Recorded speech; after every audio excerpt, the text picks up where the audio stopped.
네, 이제 한 몇 주 전부터 좀 주님과의 연합, 주님과의 하나됨이라는 그 말씀으로부터 시작해서 이제 서로도 또한 주님 안에 있는 서로가 연합하고 또 한 몸 되었다라는 것에 대해서 이제 말씀을 좀 보아왔습니다. 그 말씀을 좀 이제 오늘로써 좀 마무리를 하려고 하는데 또 이제 그동안 어떻게 보내셨는지요? 주님과의 그 복된 그 연합을 좀 하나됨을 또 생각하고 또 의식하며 또 사셨으며 또 한편으로는 그 주님 안에서 하나 된 그 몸된 교회와 그 교회의 이제 지체된 서로를 또 생각하시면서 보내셨는지요. 물론 그런 주님과의 연합을 내가 뭐 생각하지 않고 또 의식하지 않고 그렇게 살아왔다고 해서 뭐 우리가 주님으로부터 떨어져 나가는 것은 아니지요. 주님께서 뭐 우리를 그런 왜 나를 생각하지 않느냐? 내가 너와 하나 됐는데 왜 나를 무시하느냐? 그런 식으로 말씀하시면서 우리를 내치시거나 하시지는 않으실 것입니다. 왜냐하면은 이미 주님은 우리를 사랑하셔서 우리와 하나 되셨으니까요. 이미 끊을 수 없는 관계를 주님께서 친히 맺어 주셨으니까요. 그래서 내가 주님과 연합함으로 말미암아서 주님으로부터 매일 받아 누리는 그 생명이라던가 그 생명과 함께 주님께서 늘 나에게 부어주시는 그 사랑이라던가 그거를 늘 내가 의식하든 의식하지 않든 주님께서는 끊임없이 불어넣어주고 계시니 어쨌든 성도는 말하자면 성도로서 숨쉬며 살아갈 수는 있을 것입니다. 최소한도 구원이 취소된다거나 하는 것은 없죠.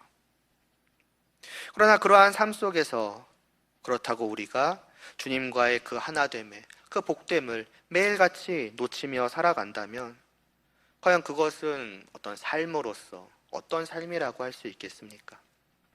말씀을 기억하며 주님과 내가 하나 됐다는 그 사실을 내가 기억하고 또 마음속에 품고서 어떻게 놓지 않고 그래서 내게 있는 생명을 느끼고 또 그 생명이 그래서 나의 안에서 끊임없이 역동적으로 살아 숨쉬면서 그냥 뭐랄까 성도로서 그냥 호흡만 이어가는 정도가 아니라 말 그대로 그 생명을 풍성하게 누리며 살아갈 때에 그것이 진정으로 좀 복된 말하자면 생명을 그러니까 살아가는 것이라고 할 수 있지 않겠으며 더 나아가서는 그렇게 살아가는 삶은 결국에는 주님과 하나 되어 열매 맺는 삶이라고 할 수 있지 않겠습니까? 그러나 열매를 맺어가기 위해서 내가 발버둥 칠 때에 우리는 주님으로부터 정말로 내 안에 생명과 사랑이 주어지고 있구나라고 하는 것을 또 강렬하게 느낄 수 있지 않겠습니까? 왜냐하면 그러니까 내가 지금 발버둥 치고 있는 것이니까요. 정말 힘써 발버둥 치면 발버둥 칠수록 그것은 곧 내 안에 주님이 주시는 생명이 역동적으로 더 활동하고 있다는 것이니 정말 내가 과연 주님과 하나 된 자가 맞구나. 여러분 그걸 날마다 확인해가며 그 사실을 누려가는 그 복됨을 놓친다는 것은 참으로 아까운 것이지요.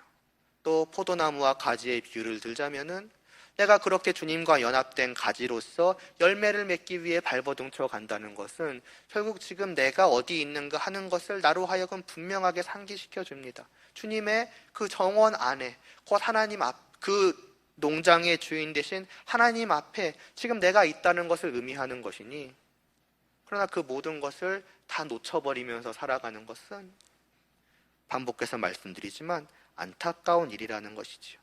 그 기쁨도 그 희락도 그 복락도 실제 내 삶 속에 마치 아무것도 없는 것처럼 놓쳐버린다면 과연 성도로서의 그 삶에 어떠한 의미가 있겠는가 혹은 어떠한 의미가 있겠는가 이런 것도 우리는 생각해 볼 법하지 않습니까? 지체들과의 연합도 마찬가지입니다. 내가 정말 다른 지체들을 생각하지 않고 또 어떻게 보면 예를 들면 사랑하고 또 아끼는 마음으로 그를 생각하며 기도하지 않는다라고 할지라도 뭐가 크게 달라지는 것은 없을지 모릅니다. 심지어는 한다고 또 뭐가 크게 실제로 달라지는가 아닐지도 모릅니다. 겉으로 볼 때는요. 그러나 그 모든 것을 하지 않을 때 결국에는 분명히 우리는 하나 된 서로를 누리는 것이 교회라고 말씀을 하셨는데 단순히 누려야 한다가 아니라 그 누리는 것이 참으로 복된 것이라고 말씀을 하셨는데 결국에는 그 관계를 영적으로 누려가는 복락을 마찬가지로 나는 내 손에서 스스로 놓쳐버리는 셈이 되니 그 또한 아쉬운 일이지요.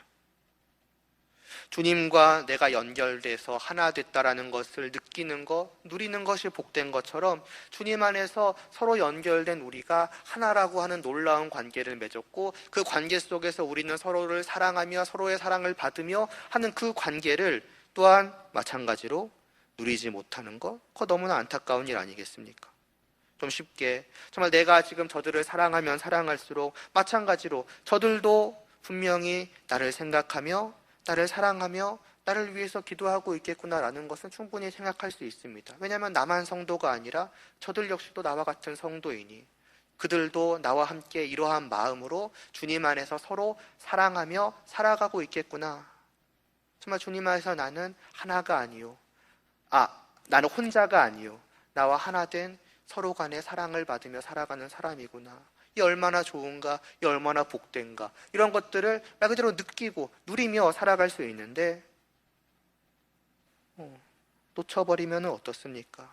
특히나 지치고 힘들고 외로울 때 이러한 사실만큼 나를 위로해주고 나를 평안케 만들어주는 그러한 것은 아마 없을 것입니다. 어쩌면 그러한 것들이 지금까지 내가 누려지지 않기에 어쩌면 그 누린 것에 대한 어떤 기억이라고 할까요? 그런 것들이 너무 희미해져 가지고 도무지 무엇이 복된지 모르겠다. 주님과의 관계도 그렇고 서로 간의 관계도 그렇고 정말 좋은 게 맞을까? 좋았던 것 같기도 한데 다 잊어버렸는데 그러니 뭐 라는 마음으로 살아갈 수 있을지도 모릅니다. 그러나 그러한 삶 속에서 결국 내가 아무것도 하지 않는다면은 결국 우리는 그 희미해져가는 기억과 함께 다시금 그것을 내 안에서 느껴가고 누려갈 기회조차도 스스로 놓쳐버리는 꼴입니다. 그렇다면은 충분히 우리는 주님과의 관계와 주님 안에서 서로의 관계에 대해서 늘 생각을 해보며 그것을 내가 실제로 누리고 느끼지 못할지라도 그러나 적어도 애써갈 만한 이유는 되지 않을까라는 생각도 해보게 됩니다. 그리고 다만 그것이 그냥 우리의 생각만이 아니라 이것이 정말로 우리의 마음속에서 믿음 가운데에서 우리의 어떤 의지로 또 우리의 삶으로 정말 나타날 수 있도록 오늘 말씀을 통해서 마지막으로 다시 한번 서로 간의 관계에 대해서 좀 생각을 해보려고 합니다. 지난 시간에 이어서 오늘은 지난 시간에는 우리는 한 몸 된 자들이다, 하나 된 교회이다라고 말씀을 드렸으니까 이제 이렇게 주님 안에서 하나 된 우리들이 그럼 이제 이런 관계가 되었으니까 그런 하나의 관계를 위해서 뭘 해야 되는가, 어떻게 해야 되는가, 그리고 그것을 어떻게 할 수 있을까에 대해서 좀 말씀을 드려보고자 하는데 좀 시작하기 전에 미리 앞서 좀 짚고 넘어갈 것이 좀 한 가지가 있습니다. 어찌 보면 지난 시간에도 좀 비슷한 말씀을 이제 드렸던 것 같은데요. 그러니까 교회라고 하는 게 그냥 서로는 한 몸이다. 그러니까 서로는 하나다. 우리는 서로 교제하는 그러한 관계이다. 그러니까 해야 한다. 관계를 맺어야 하고 관계가 깊어지기 위해서 힘써야 한다. 왜냐하면 그래야 하니까. 교회는 그런 곳이니까. 에서 출발을 하면은 안 될 것이다는 말씀을 좀 먼저 드리고 좀 시작하고자 합니다. 왜냐? 해야 하니까 하라고가 되어버리면은 자칫 교회 안에서는 그냥 인간 관계만 있기가 쉽기 때문입니다. 인간 관계를 맺어야 하는 것이 교회가 돼버리고 그냥 그게 중심이 되고 핵심이 돼버리는 곳이 교회가 될 수 있습니다. 그렇게 돼버리면은 교회는 그냥 또 다른 말하자면은 세상적으로 말하면은 동호회 중에 하나로 전락해버리기가 쉽습니다. 공통의 관심사가 조금 다른, 굳이 말하자면은 예수님이라고 하는 하나의 공통의 관심사가 있는 또 다른 동호회가 될 뿐입니다. 그리고 그렇게 돼버리면은 그것은 누군가에게는 그저 스트레스의 장이 되기 쉽겠죠. 인간 관계를 맺어야 하는 것이 교회인가? 그러라고 하네? 해야 되는 거야? 가 돼버리면은 그러한 것들에 있어서 스트레스를 받는 사람들은 내가 세상에서도 인간관계에 치여서 너무나도 지치고 힘든데 또 이 교회 안에 와서 또 다른 사람들과 또 관계를 맺으며 씨름해 가야 되는가? 그건 너무나 힘든 일인데 할 수가 있고 반대로 인간관계를 맺기를 좋아하는 분들은 말 그대로 또 다른 그냥 관계를 맺는 하나의 장으로서, 다만 그냥 인간 서로 간에 그냥 사람과 사람의 관계를 누리는 그냥 장으로서 그 본질은 잊어버린 채 그냥 서로를 세상에서 누리는 것처럼 그 관계를 누리기가 쉽상입니다. 무엇을 말씀드리고자 하느냐?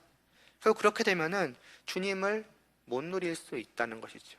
분명히 서로는 누리는데 그 서로를 통해서 주님을 누리지 못하고 주님의 몸이요 주님의 지체로서 하나 된 그 관계 역시도 마찬가지로 누리지 못할 것입니다. 그 서로를 통해서 주님의 사랑이라던가 주님이 나와 하나가 되어주신, 또 주님이 스스로 우리를 나 자신, 그러니까 주님 자신으로 여겨주시는 그런 놀라운 사랑과 은혜, 이런 것들은 누리지 못하게 돼버리는 거죠. 그래서 동호회라고 말씀을 드린 것입니다. 그러므로 우리의 그 교회의 관계라고 하는 것은 단순히 교회는 그런 곳이니까 해서 출발하는 것이 아니라 무엇보다 이 말씀을 시작하면서 처음 드렸던 그것, 곧 내가 주님과 연합했다라고 하는 그 사실, 그것을 내가 실제로 경험하고 느끼고 누림으로써 정말로 주님과 하나 되었다라고 하는 그 기쁨과 그 복됨, 그것도 천상의 복됨이죠. 그 천상의 복락을 아는 것에서부터 출발해야 할 것입니다.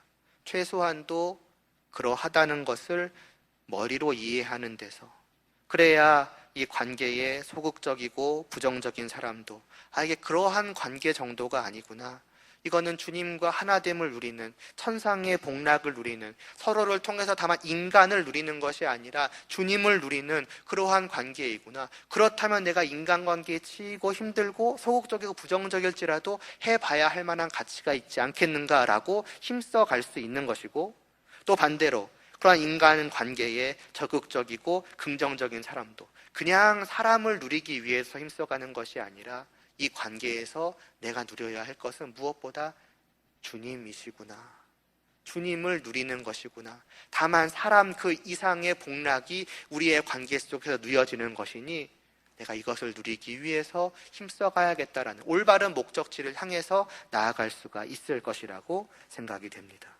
이걸 전제로 이제 시작을 해보면, 지난 시간에 본 대로 주님과 하나 된 우리가 또한 서로 한 몸을 이루었고 우리는 한 몸의 지체들이다, 하나다, 이러한 관계이다 라고 한다면, 그럼 이제 우리는 어떻게 해야 하겠습니까? 너무나도 당연하게도 하나라고 하였으니 그 하나됨을 이루어 가야 할 것이고, 그건 다르게 말하자면 서로가 서로를 연결해 가기 위해서, 우리 모두가 서로와 연결되어져 가기 위해서 힘써야 할 것입니다. 그래서 오늘 말씀은 우리를 이제 하나의 건물로서 이제 비유를 하면서 이렇게 말씀하는 것입니다. 제가 다시 오늘 말씀을 읽겠습니다. 너희는 사도들과 선지자들의 터 위에 세우심을 입은 자라. 그리스도 예수께서 친히 모퉁이돌이 되셨느니라. 이 건물의 모퉁이돌입니다. 말하자면 출발점입니다. 가장 아래에 있는 시작점입니다. 그게 주님이십니다. 그리고 주님이 모퉁이돌이 되셨다는 것은 주님으로부터 시작되어 완성되어 가는, 아니 완성된 하나의 건물이 있다는 것이지요. 그래서 이렇게 말씀하시는 것입니다. 22절에서 그의 안에서, 그 모퉁이돌 대신 주님 안에서, 곧 그의 안에 있는 모든 자들은 건물마다 서로 연결한다고 합니다. 좀 더 쉽게 벽돌로 바꿔봐도 됩니다. 벽돌들마다 서로 연결하여서 주 안에서 하나의 성전이, 하나의 건물이 되어가는 것입니다. 쉽게 이 옆에 있는 벽돌들을 보시면 되는 거죠. 분명히 시작점인 모퉁이돌이 있고 그 모퉁이돌로부터 시작하여서 건물을 만들어가기 위해서는 수많은 벽돌들이 있는 것입니다. 그래서 주님께서는 이 건물을 완성하시고자, 그 성전을 완성하시고자 수많은 벽돌들을 싹 다 모으신 것입니다. 그 벽돌 하나하나가 말하자면 우리 한 명 한 명인 것이지요. 그러나 벽돌은 그냥 모았다고만 해서 되는 것이 아닙니다. 그것들은 여기 보이는 것처럼 빈틈없이 하나하나 연결해 나아가야지요. 그래서 말씀하는 것입니다. 그렇게 모여진 벽돌, 곧 우리 서로는 이와 같이 연결되어서 하나의 건물을, 성전을 이루어져 가야 한다. 그래서 22절에서 말씀하기를 너희도 성령 안에서 하나님이 거하실 처소가 되기 위해서 그리스도 예수 안에서 함께 지어져 가는 중이라고.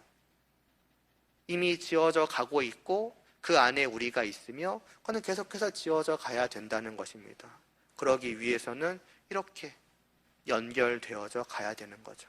단순히 쌓아져 가는 정도가 아니라 그것들이 이제는 더 이상 떼어질 수 없게끔 완전히 붙어 가서 올려져 가야 되는 것입니다. 정말로 내가 주님과 연합된 자가 맞다라고 한다면, 그래서 정말 내가 주님 안에 있다라고 나의 생명과 내가 느끼는 그 사랑이 그 사실을 너무나도 분명하게 말하고 있다라고 한다면, 그러므로 우리는 생각해야만 하는 것입니다. 나는 이 주님의 어떻게 보면은 건물에 모퉁이 돌에 붙어서 연결되어져 가는 하나의 벽돌이다. 그러면 나는 다만 그 주님과 연결된 것만으로는 어떻게 보면 만족해서는 안 될 것입니다. 왜냐하면 건물이 되지 않은 벽돌은 사실은 벽돌로서의 가치가 어찌 보면 없는 것과 마찬가지인 것이지요. 그러니 내가 정말로 주님 안에 있는 것이 맞다면, 맞죠. 그리고 맞으니 나는 이제 모퉁이돌 대신 주님을 시작으로 해서 하나의 건물을, 서로 연결되어져가 건물을 만들어 가야겠구나라고 내가 생각하듯이 우리 각자가 다 같이 생각해 가야 하는 것입니다. 다시 말씀드리지만 정말로 내가 주님 안에 있다면 우리는 그 생각을 안 할 수가 없다라는 것입니다. 왜냐하면 이 건물은 지난 시간에도 말씀드렸고 오늘 그 22절 시작에도 나와 있듯이 하나님이 거하실 처소이기 때문입니다. 이 건물 안에 하나님이 거하신다고 말씀을 하십니다. 그러면은 그러한 하나님이 거하실 처소가 모퉁이돌 딱 하나와 벽돌 하나만 있고 아무런 건물이 없다면은 하나님을 사랑하는 우리로서는 그걸 그냥 내버려 둘 수는 없는 것 아니겠습니까? 라고 하는 것은 우리는 이제 무엇을 신경 써야 하는가? 이 건물 밖에 있는 이제 벽돌은 없는지를 생각해 봐야 합니다. 완성되어져 가는 중이라고 하였으니까 분명히 어느 정도는 연결되어져 있는 건물이, 그 하나의 벽이 됐든 어느 정도의 건물이 됐든 이미 지어져 있는 그 한 부분이 있을 것입니다. 곧 이미 하나 되어서 이 교회 안에 모여서 어느 정도 서로 교제해가며 연결되어져 가며 완전하게 붙어 있을지는 아닐지라도 그래도 나름대로 구색을 갖추고 모임의 형태를 가져가는 그러한 사람들이 분명히 있는 것이죠. 우리는 이미 어느 정도 건물이 되었다, 한 벽의 일부분이 되었다, 이렇게 말을 할 수 있는데, 이제 그러한 그냥 무리라고 표현을 하겠습니다. 그러한 어느 정도의 연결을 이룬 그러한 무리들은 우리는 이미 충분히 하나를 이루었어라고 만족할 것이 아니라 아직 이 공사장 안에는 벽돌들이 막 떨어져 있는 것입니다. 아직 이 모임 안에 미처 들어오지 못하는 성도분들이 분명히 아직 있을 수 있는 것이죠. 그러므로 이 건물 안에, 이 지금 공사장 안에 어디 따로 떨어져 있는 벽돌들은 없는지, 혹은 두세 개 정도만 연결되어서 저기 어디 있는 벽돌 무리들은 없는지 우리는 그러한 것들을 마땅히 생각을 하고 관심을 가지고 저들도 혹은 저 사람도 이 건물 안으로, 이미 연결된 그 건물 안으로 같이 들어와서 우리와 하나의 건물을 이루도록 신경을 써야 하는 것이죠. 반대로 아직 내가 그 건물 안으로 미처 들어오지 못한, 말 그대로 모퉁이돌과는 연결되었으나 아직 공사장 안에 떨어져 있는 한 무리의 혹은 하나의 벽돌이라고 한다면은 우리는 이미 이루어져 있는, 어느 정도 연결되어져 있는 그러한 모임을 향해서 관심을 가져야 하는 것이죠. 나는 저 안으로 들어가야만 한다. 저 안에 들어가서 저 사람들과 하나로 연결되어져 가야 한다. 왜냐하면 그래야 주님이 원하시는 그 건물을 이루어가는 그 한 부분을 내가 맡게 되니까요. 그런 것입니다. 그러니까 서로가 서로를 살피는 거죠. 이미 연결되어 교제하고 있는 성도들은 그 모임 밖에 있는 다른 성도 한 명 한 명에게 관심을 가지고 다가가야 하며, 아직 홀로 신앙생활을 하는 것과 같은 성도분들은 또한 그 교회 전체에 관심을 가지고 내가 다가가는, 그렇게 서로가 서로에게 마음을 열고 서로를 향하여서 다가갈 필요가 있다는 것입니다. 꼭 그걸 다르게 말을 하면은 영접한다라는 표현을 쓸 수가 있겠지요. 성경은 예수님에 대해서만 영접한다라고 말씀하지 않습니다. 우리 서로에 대해서도 그런 말씀을 합니다. 마태복음 18장에 주님께서 또 누구든지 내 이름으로 이런 어린아이 하나를 영접하면 곧 나를 영접함이라고 말씀하셨습니다. 영접한다는 것은 곧 받아들이는 것입니다. 한편으로 생각하면은 우리의 모임 가운데 받아들이는 것은 겉으로의 받아들임이죠. 그러나 영접은 더 어찌 보면 본질적으로 나의 마음속으로, 우리 각자의 마음속으로 받아들이는 것입니다. 그 사람을 말이지요. 말하자면은 문 밖에 서성이고 있는 사람들이 있는 것이지요. 교회 안에 있지만 어찌 보면은 교회 밖에 있는 것과 같은, 그 안에 들어가기를 원하지만 망설이고 있을 수 있는 그러한 사람들이 있는 것입니다. 어쩌면 가볍게 문을 두드릴지도 모르고 두드릴까 말까 고민하고 있을지도 모르지요. 그런 사람들을 향해서 그 집 안에 이미 있는 사람들은 문을 열고 맞이하고 환영하는 것입니다. 그 마음으로부터 받아들이는 것입니다. 잠깐 있다 갈 손님이라던가 아니면 먹을 것을 쥐어보낼 불우이웃 정도로 맞이하는 것이 아니라 정확히는 나의 가족으로죠. 비유를 하자면 추가된 우리 집안에 또 한 명의 새로운 가족이, 진짜 가족이죠. 진짜 새로운 가족이 우리 안에 들어왔구나라는 마음으로 받아들이는 것을 영접한다라고 말을 할 수가 있겠습니다. 근데 어떻게 그럴 수가 있겠습니까? 낯선 사람이고 나와 다른 사람이고 친해진다, 친구, 조금 가까운 사이 그 정도는 이해하겠는데 가족은 전혀 다른 문제죠. 근데 어떻게 그렇게까지 받아들일 수가 있겠는가, 영접할 수가 있겠는가 생각을 하실지도 모르겠습니다만은 생각해 보시기 바랍니다. 사실은 본래 우리도 그 집 안에 있던 사람들이 아닙니다. 그 집 밖에 있던 사람들입니다. 이 집은 주님의 집이요, 다르게 말하면은 하나님의 영광된 빛나는 집이죠. 우리는 그 집 밖에 있는 표현이 어떨지 모르겠습니다. 그냥 거지 정도로 생각을 하면 될까요? 그 안에 저는 그런 비유도 좀 들어봤습니다. 성냥팔이 소녀 동화는 아마 다들 아시지 않겠습니까? 그 아름다운 가정 안에서 따뜻한 불빛을 쬐면서 서로 오손도손 지내는 그 아름다운 가정이 있는 반면에 그 바깥에서 추위에 떨면서 그저 부러워하되 들어갈 수가 없습니다. 왜냐하면 나는 그 집 사람이 아니니까요. 자격이 없는 것이지요. 그게 본래 우리였던 것입니다. 그런데 놀랍게도 심지어는 우리가 문조차도 어찌 보면 두들기지 않았는데 그 집 안에서 먼저 문을 열고 나와서 우리를 맞이하시는 분이 계시는 것이죠. 바로 하나님과 하나님의 아들이십니다. 하나님께서 말씀하시는 것입니다. 집이라고 하지 않고 이제 좀 왕궁으로, 기왕이면 하나님의 나라니까요. 왕궁으로 바꿔서 말하자면 왕궁 문이 열리고 그 안에서 임금이 나와가지고 우리를 인도하는 것입니다.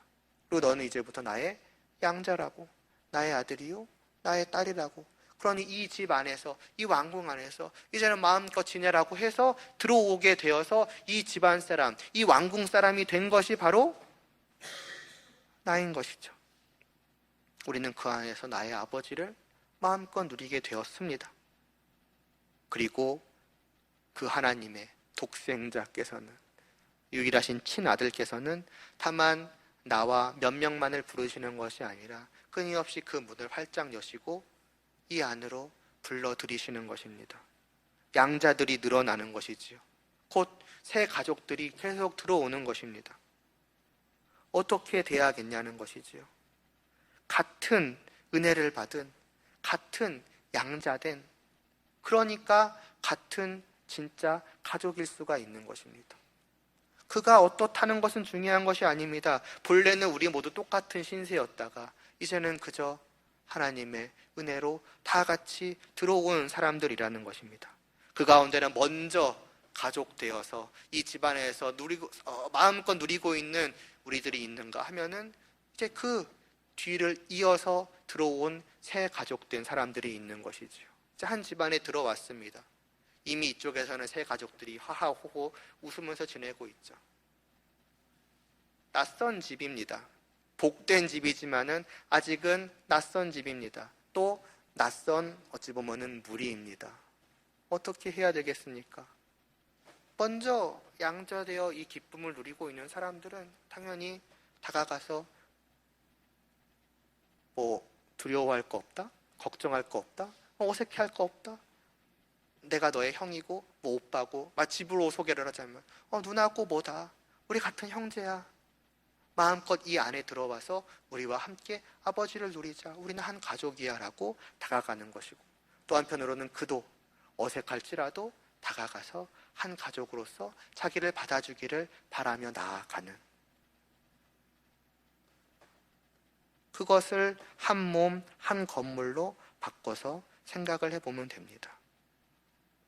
무엇보다 그 우리들 사이에는 우리를 이 집안으로 들이신 주님이 있다라는 것을 또한 잊으시면 안 됩니다. 주님께서 우리 서로에게 소개시켜 주시는 것입니다. 나를 데리고 와서 이 안에 있는 모든 자들이 너의 식구다라고 말씀하시는 주님이 이제 그 안에 들어온 우리에게 내가 너에게 또 데리고 온 너의 식구들이라고 주님이 우리에게 서로를 소개시켜 주고 계시는 것입니다. 주님 밖에 있는 사람들은 이러한 주님의 음성을 듣지 못할지 모르나 주님 안에 있는 자들은 그 주님의 뜻을 분명하게 아는 것이죠. 왜냐하면 이와 같이 말씀하고 계시니까요.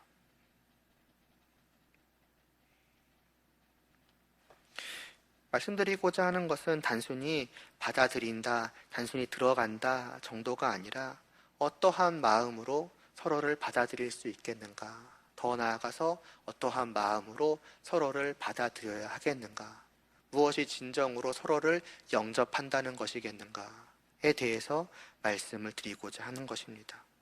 열린 마음, 사랑의 마음 다 맞는 말이지만은 왜 그게 될까, 왜 그게 가능할까까지도 말씀을 드리는 것입니다. 본래 그 집 밖에 있다가 은혜로 들어온 나를, 그리고 또 다른 사람들을 데리고 들어오신 주님께서 하나로 묶어 소개시켜 주고 계시기 때문에 우리는 기꺼이 받아들이는 것입니다.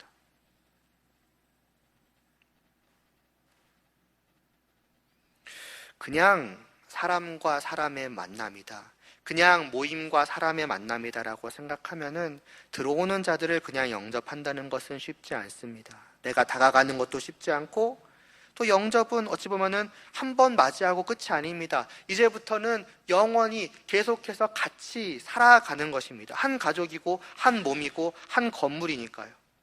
계속 연결되어서 끊임없이 관계를 가져간다는 것입니다. 그것도 그냥 관계가 아니지 않습니까? 한 몸입니다. 한 가족입니다. 일주일에 한 번 보고 끝날 사이, 일주일에 한 번, 1시간 보고 끝날 사이가 아니라 끊임없이 함께 해가는 사이입니다. 그런 것을 성별도, 나이도, 취미도, 성격도 다 다른, 정말 사소한 것부터 시작해서 큰 것까지 어긋나기 십상인, 그래서 하나하나 다 맞춰가야 되고, 때로는 인내해야 되고, 때로는 받아줘야 되고, 때로는 서로 별별 일들이 다 있고 하고, 때로는 갈라지기도 하고, 그러면 그걸 또 다시 회복해 가야죠. 왜냐하면 하나이니까, 한 가족이니까. 그게 연결되었다는 것이고, 그게 이 집안으로 영접하였다는 것입니다. 그러니 보통 일이 아닙니다. 그러다 보면은 서서히 그런 생각들이 들기 시작하죠. 뭐랄까요? 따져보기 시작한다고 해야 될까요? 그 가치에 대해서요. 과연 이런 일을 할 만한 가치가 있는가? 아니, 그냥 과연 저 사람과 이렇게까지 함께 해 가야 하는 가치가 있는가? 이거는 단순히 그냥 이곳에 와서 함께 예배드리고 끝나고 그냥 인사하는 그런 것을 의미하는 것이 아니라 마음으로부터 받아들이고 정말 하나부터 열까지 부대끼며 살아가는 그리고 그냥 부대끼는 정도가 아니라 한 가족으로서 사랑해 가야 하는, 아니죠, 한 건물이니까 저 벽돌은 곧 나 자신과 같이까지 여기면서 해야 하는, 이를 위해 인내하고 용서하고 별별 다 하고 회복해가고 이렇게까지 해야 하는가라는 것들을 서서히 따져가기가 쉽습니다. 그리고 그것을 따질 때쯤에는 이미 내 마음속으로는 결론을 내리죠. 그럴 만한 가치는 없다라고요. 저 사람에게 그렇게까지 신경을 쏟아야 되는가라는 생각을 하기가 쉽습니다. 그리고 어찌 보면은, 객관적으로 보면은 그 말이 아예 틀린 말은 아닐 것입니다. 저 사람에게, 물론 누구를 생각할지는 모릅니다. 저 사람에게 그럴 만한 가치가 있는가? 사실은 없습니다. 근데 저 사람에게만 그럴 만한 가치가 없는가? 동시에 저 사람도 나를 향해 똑같이 생각할 것입니다. 저 사람이 나를 향해서, 내가 저를 향해서 이렇게까지 해야만 가치가 있는가? 사실은 없습니다. 그리고 객관적으로 봐도 없습니다. 누구 앞에서? 하나님 앞에서요. 하나님 앞에서 그 누구도 아무런 가치를 바랄 수가 없습니다. 그 아브라함이 말하지 않았습니까? 나는 그저 먼지나 티끌과 같은 자일 뿐이라고. 그게 우리의 정확한 가치라고 할 수 있습니다. 그저 아무런 쓸모없는 악하기만 한 죄인이니까요. 근데 그 가치 없는 우리가 지금은 그 어느 곳보다 빛나고 영광된 하나님의 나라 안에 있는 것입니다. 왜냐하면은 그 가치 없는 나를 위해서 하나님의 아들께서 친히 왕국문을 여시고, 그때 첫 시간 때 말씀을 드렸을 것입니다. 왕관도 벗고 왕복도 벗고 왕위도 벗고 다 버려버리고 다 던져버리고 다 팔아버리고 내려왔으니까요. 그 가치 없는 나를 지극히 부요한 자가 되도록 하기 위해서, 곧 하나님을 누리기에 충분한 자가 되도록 만드시기 위해서 주님께서 그러하셨습니다. 그리고 그 가치 없는 나와 주님은 하나가 되어주시기까지 하였죠. 그래서 이제는 거꾸로가 되는 것입니다. 분명히 본래는 객관적으로 보면은 그 누구도 함께 영원히 교제에 가야 할 아무런 가치가 없는 자들이지만은, 그러나 다시 생각해 보니까 이제는 한 가지 답밖에 없는 것입니다. 그러할 만한 가치가 있는가? 있다는 것입니다. 있다는 것입니다. 누구도 마찬가지입니다. 왜냐하면 저도 나도 이제는 주님께서 피를 주고 사신 사람들이니까요. 그리고 주님이 하나 되어주신 사람들이니까요.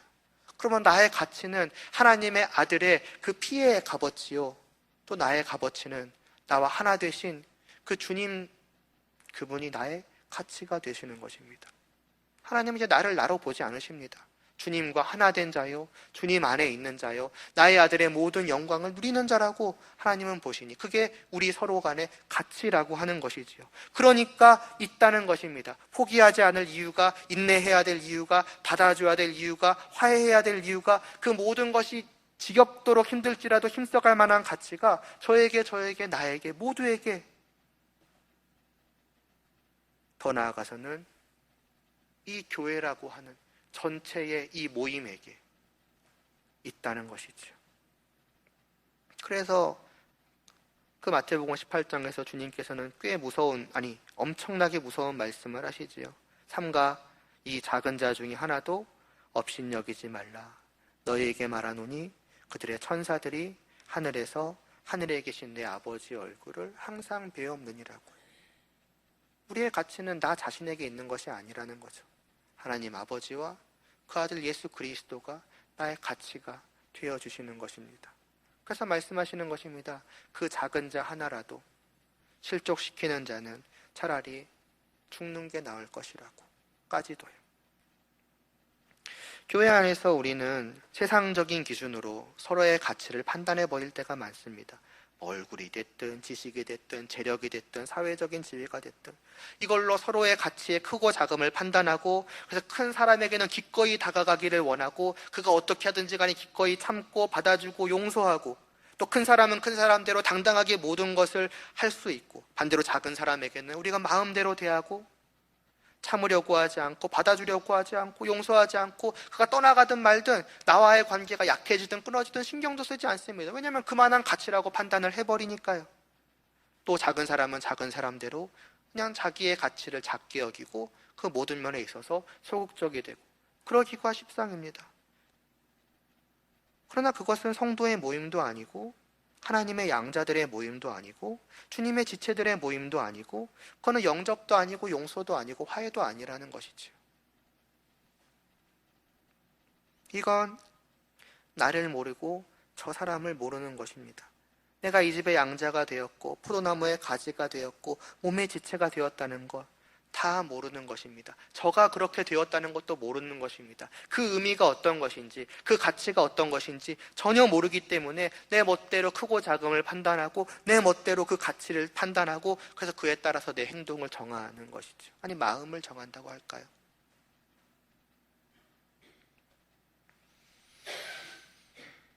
그 누가 하나님의 나라에 집안에 있는 자들을 가치를 무시할 수 있겠습니까? 또 주님의 몸의 한 지체라고 할지라도, 그것이 겉으로 볼 때 작을지라도 그는 여전히 주님의 몸의 지체입니다. 가치를 떠나서라도 내가 주님을 사랑하는 자라면 당연히 그분의 몸도 사랑하지 않겠습니까? 소중히 여기지 않겠습니까? 심지어 그분 자신부터서가 아무리 작은 한 부분이라고 해도 저는 나라고 자신의 모든 것을 다하여서 사랑하시는데, 그것을 주님을 사랑하는 내가 멋대로 작고 크고를 판단하고 사랑할지 말지를 결정하고 덜 사랑할지 더 사랑할지를 결정한다면 그거는 참으로 이상한 일이 아닐 수가 없을 것입니다. 그래서 말씀드리는 것입니다. 이 관계는 성도로서 가능하다고, 또 성도여야지 가능한다고. 그래서 또 처음에 시작하면서도 말씀을 드렸던 것입니다. 그냥 교회니까 해서 출발하면 아무것도 할 수 없으며 오직 내가 주님과 하나 되어 있다는 것을 진정으로 알고 누릴 때, 느낄 때, 그래서 그 주님과의 하나 된 복락을, 다르게 말하면 그 가치를 알 때에 비로소 우리는 서로를 향해서 하나 되어가는 그 과정을 시작해 갈 수 있다라고 또 말씀을 드린 것입니다. 그러한 우리 성도들이 이 자리에 함께 모여 있는 것입니다. 그런 우리가 주님의 교회를 이루어가는, 곧 하나로 연결되어져 가는 그것을 이루어가는 길은 정말로 쉽지 않을 것입니다. 그러나 그럴 만한 가치에 대해서는, 가치라는 말도 수없이 말씀하지만 분명한 가치가 있으며 그것을 누리는 그 열매는 지극히 복될 것이라는 것은 주님과 하나 된 우리라면은 충분하고도 넘치도록 알 수 있을 것입니다. 그러니 이후로의 다만 한 주간이 아니라 끊임없이 주님 안에서 우리 서로가 누구인지를 생각하며 기억하며 마음에 품으며 또 기도하며 서로 함께 교제해가는 그러한 관계를 우리가 이루어가기 위해서 힘써야 할 것입니다. 기도드리겠습니다. 하나님 아버지, 주님께서 우리를 정말 한 몸으로 한 건물로 부르셨습니다. 정말 사람과 사람과의 사귐이라고 하는 것은 정말 수없이 우리로 하여금 이 일을 계속해야 할 만한 가치가 있을까를 고민하게 만드나, 그러나 우리는 주님 안에서 주님과 하나 되어서 그것이 얼마나 복된 것인지, 주님과 하나 된 것의 그 가치가 어떠한 것인지를 아는 성도이니만큼 서로를 향해서 오직 단 하나, 나의 모든 것을 다 할지라도 저와 영원히 함께 해 가야만 할 만한 가치를 발견할 수 있는 자임을 믿습니다. 이 힘든 일일지라도, 그러나 복된 이 일을 우리가 주님 안에서 힘써갈 수 있게 하여 주시옵시고, 이 온 교회가 참으로 하나님께서 거하실 아름다운 초소가 되어져 갈 수 있도록 주님 끊임없이 하나의 건물을 세워가 주시옵소서. 예수님의 이름으로 기도드리옵나이다. 아멘.